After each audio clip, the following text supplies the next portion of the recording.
তুচ্ছ কারণে ঝগড়া করতো দুজনে সারাদিন, আবার সেরকম তুচ্ছ কারণেই সম্পর্কটা কেটে গেল একদিন। আজকের গল্প বৃষ্টিতে ফেরা। গড়িয়াহাটের মুখে নিজের আইটেন গ্র্যান্ডে বসে ঘেমে প্রচণ্ড বিরক্ত সম্রাট বাইরের দিকে তাকিয়ে হয়ে যায়। বৃষ্টি এক ঝলকে জীবনে অনেকগুলো পুরনো পাতা খুলে গেল তার সামনে।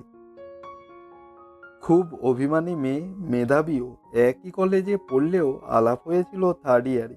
সে এক অদ্ভুত অভিজ্ঞতা। বৃষ্টি খুব ভালো গান করত, প্রত্যেকবার গানের কম্পিটিশানে নাম দিয়ে প্রথম হতো। সেইবারেই শুধু সেকেন্ড হলো, আর সম্রাট ছিল সঞ্চালক। নাম বলা হতেই বৃষ্টির চোখে নামলো বৃষ্টির ধারা। ব্যাস, একে সুন্দরী, তাই ক্লাসের মেধাবী ছাত্র সম্রাট তো গোলে জল। কাছে গিয়ে বলল, এমা কি বোকা মেয়ে তুমি, এইটুকু ব্যাপারে কেউ এমন করে বুঝি? নাক মুছতে মুছতে বৃষ্টি বলল, হুম, তুমি বুঝবে না। বলল বটে, তবে তার এই নজরে বেশ খুশি হল। আর কিছুক্ষণের মধ্যেই নম্বর আদান প্রদান হয়ে গেল, এই জন্য যে পরের তারিখটা জানতে পারবে। আস্তে আস্তে করে ভালো বন্ধু। ক্রমে এমন জায়গা পাওয়া যেত না যেখানে দুজনকে একসাথে না দেখা যেত। পিছনের গাড়ির ড্রাইভারের চেঁচানিতে সম্বিত ফিরে পেল সম্রাট। কি দাদা, ঘুমিয়ে পড়লেন নাকি? সিগন্যাল ছেড়ে দিয়েছে। প্রায় 7 বছর পিছনে ফিরে গিয়ে কখন সিগন্যাল ছেড়ে দিয়েছে খেয়াল করেনি সে।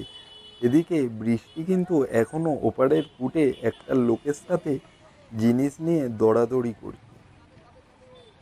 মুহূর্তে কিছু ভেবে নেয় সে, গাড়ি ঘুরিয়ে পাশের রাস্তায় ঢুকিয়ে দাঁড় করায় সোজা বৃষ্টির সামনে। হতবাক বৃষ্টি কিছুক্ষণ আগে হাঁ করে তাকিয়ে থাকে, কিছু বলার পায় না। একটু সময় নিয়ে বলে, তুই তো সেই আগের মতনই আছিস রে, একটুও পাল্টাসনি। চল কোথাও গিয়ে বসি, আড্ডা দেওয়া যাবে। একটু অস্বস্তি লাগলেও না করতে পারল না বৃষ্টি। দুজনে এসে বসলো একটা কফি শপে। প্রথম দিকে চুপ করে থাকাটা কেটে গেল বৃষ্টির। অনেক পুরনো কথা হতে লাগলো, পুরনো বন্ধুদের কথা, আবার কিছু এখনকার কথাও। বৃষ্টি একটা কিডজি স্কুলে পড়ায় শুনে সম্রাট হেসে বলে, ভালোই তো, তুই তো খুব বাচ্চা ভালোবাসতিস, ঠিকই আছে। অপরদিকে সম্রাট একটি আন্তর্জাতিক বিমান সংস্থায় কাজ করে। বৃষ্টি বলে, তুই তো বরাবরই স্মার্ট, অফিসে অনেক ভক্ত আছে বল। এরকমই সারাক্ষণ ওর পিছনে লেগে সময় কেটে যেত, মনে পড়ে ওর। তুচ্ছ কারণে ঝগড়া করতো দুজনে সারাদিন, আবার সেরকম তুচ্ছ কারণেই সম্পর্কটা কেটে গেল একদিন। হঠাৎ সম্রাট বৃষ্টির হাতটা ধরে, তুই ভালো আছিস তো? সেই যে সেদিন রাগ করে চলে গেলি, তারপর আর কোনো সাড়া দিলি না।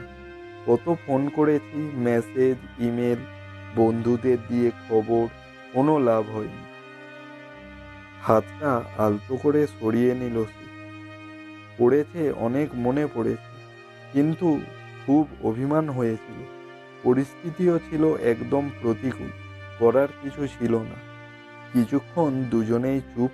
তারপর সম্রাট বলে, তোর বর তো শুনেছি কলেজের অধ্যাপক, খুব রাশভারী মানুষ বুঝি? ঘুরিয়ে জানতে চাইছিস তো সত্যি ভালো আছি কিনা বল। হেসে ওঠে বৃষ্টি। একটু অপ্রস্তুত সম্রাট, যদি জানতে চাই বা ভুল কিছু আছে কি? আসলে কি জানিস তো, আমরা যা চাই সব সময় কি তাই হয়? অনেক সময় অন্য কিছুর জন্য নিজেকে তৈরি করে নিতে হয়। একটু হেসে বলে, সবটাই কি শুধু আমারই শুনবি, নিজের সম্বন্ধে কিছু বলবি না? হাসে সম্রাট, আমার জীবনে তেমন কিছু একটা নতুন ঘটেনি রে। তারপর শুধু কাজ আর কাজ, এর মধ্যেই কিছু দিন কাটে অন্যরকম, যেমন আজকের দিনটা। গভীর চিন্তায় হারিয়ে যায় সে। সহজ করতে বৃষ্টি বলে, খালি বকবকই করবি তো, এদিকে আমার পেটে যে খিদে চুঁই চুঁই করছে তার কি হবে, বলে হেসে ওঠে।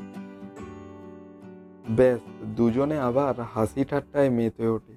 এরকম দিন অনেক দিন আসবে না, মনে মনে ভাবে সম্রাট। তাই বৃষ্টিকে তার বাড়ির সামনে ছাড়ার সময় হাতটা ধরে বলে, দারুণ কাটলো রে আজকের এর দিনটা। তাই আমায় মনে রাখিস আর নাই রাখিস। রাগ করে থাকিস না বৃষ্টি, এভাবেই ঝগড়া করিস।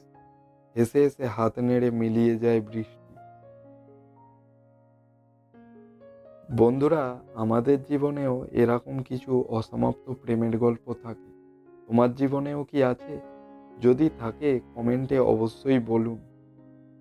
আর যদি ভালো লাগে আমাদের চ্যানেলটাকে অবশ্যই সাবস্ক্রাইব করবেন, সাথে ভিডিওটাকে লাইক করবেন। আজকের ভিডিও আমরা এখানেই শেষ করছি।